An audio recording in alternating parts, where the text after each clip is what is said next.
Suomalaisen metsä- ja kuituteollisuuden tärkeimmät tekijät, jotka niitä ohjaavat, ovat totta kai raaka-aineiden saanti ja investointikustannus ja sitten lopputuotteet.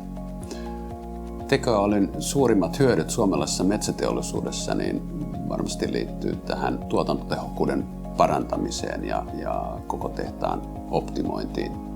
Jotta Suomi pysyy biotalouden kärkimaana, niin tarvitaan yhteistyötä. Yhteistyötä eri toimijoiden kanssa, julkinen talous, tutkimusyhtiöt, teollisuus ja teollisuus nimenomaan myös eri sektoreita, eli energiasektori ja kemian sektori ja biotaloussektori, metsäteollisuus. Se yhteistyö on voimaa.